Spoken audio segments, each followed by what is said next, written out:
A gente atuou como amicus curiae num caso de superlotação do sistema socioeducativo daquele estado, e a gente conseguiu uma decisão histórica em agosto do ano passado. Então, por unanimidade, o STF decidiu que não pode, nenhuma unidade de internação no Brasil pode passar do 100% de lotação, dizendo basicamente que os juízes de execução devem respeitar o teto, né, para não transformar o sistema socioeducativo, se é que já não foi transformado, num simples sistema carcerário.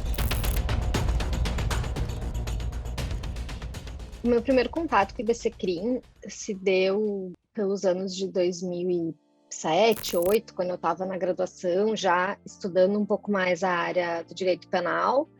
e o IBCCRIM sempre foi uma referência. Eu venho do Rio Grande do Sul, que é um lugar que tem uma escola de ciências criminais muito, enfim, clássica, se a gente poderia dizer, e muitos dos meus professores e, enfim, orientadores eram muito ligados ao Instituto e a outros institutos também no Brasil. Então, quando eu estava na graduação na Faculdade de Direito da PUC do Rio Grande do Sul, eu tive contato com o Instituto. Em 2014, quando eu estava no doutorado sanduíche, quem era o coordenador à época do Departamento de Infância, que era um defensor público do Estado de São Paulo, me convidou para ser coordenadora adjunta. Então, desde 2014, eu tenho atuado na linha de frente aí da área da infância e juventude no Instituto. Talvez voltar um pouco, né, para a Constituição da República de 88, que diz no seu artigo 227 que crianças, adolescentes e jovens são a prioridade absoluta do Estado brasileiro, não só do Estado, mas da família e da sociedade. Eu tenho entendido, nesses anos todos que eu estou à frente do departamento, que o IBCCRIM se tornou uma peça fundamental na discussão pública a respeito desses temas. A gente tem sido chamado para audiências públicas no Congresso, tanto na Câmara quanto no Senado. A gente já participou de 3 audiências sobre redução da idade penal e sobre o aumento do tempo de internação. O IBCCRIM, então, se torna um articulador importante nessa temática, então, respeitando o que a Constituição diz. Então, mesmo sendo o Instituto Brasileiro de Ciências Criminais e que a infância e a adolescência, elas não estão necessariamente ligadas ao direito penal, a gente consegue aproximar a discussão qualificada. Por ser um instituto muito respeitado, a gente acaba fazendo parte de um sistema de garantia, se a gente pudesse dizer que existe já no sistema, mas como sociedade civil a gente tem se aproximado de discussões que são importantes e trazendo também pessoas da área do direito penal e do processo para pensar em questões fundamentais à infância e adolescência.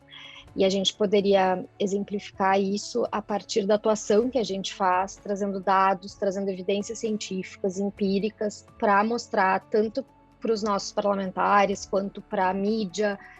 nas discussões que a gente faz nos jornais, nas revistas que nos procuram, ou mesmo quando a gente demanda algum espaço, aproximar esse debate que é tão caro, né, que era tão caro aos constituintes, né, ao colocarem o artigo 227, também é muito caro à sociedade de forma geral, porque a gente está falando das pessoas que estão formando o nosso Estado, né? São crianças e adolescentes que são vulnerabilizados e mostrar essa faceta perversa desse sistema socioeducativo é fundamental para as pessoas terem informações e, de fato, conseguirem qualificar o debate. O nosso trabalho, ele sempre foi muito pautado na reação, porque a área da infância e juventude, ela sempre acaba sendo uma área de prioridade para tirar direitos, né, se a gente for pensar assim nesses termos. O que acontece? Desde que o ECA, né, desde que o Estatuto da Criança e do Adolescente ele existe, existem propostas e existem projetos para acabar com o Estatuto, principalmente olhando aí para os adolescentes, né, que se encontram em situação de conflito com a lei. Então a gente pautou a nossa atuação durante muito tempo e até hoje se pauta um pouco na reação a esses projetos, principalmente em termos de Congresso Nacional. Então, a gente tem atuado aí na linha de frente mesmo em relação a propostas do aumento do tempo de internação, né, o tempo máximo de internação dos adolescentes, e também propostas que visam a reduzir a idade penal dos 18 aí, né, para várias outras idades. Então, a gente tem propostas para os 16, para os 15, 14, 10, 0 anos. Então, a gente tem atuado muito nessa seara do legislativo, então muito reagindo, mas a gente tem um banco de dados muito grande já com todos esses projetos e todas essas propostas de emendas à Constituição.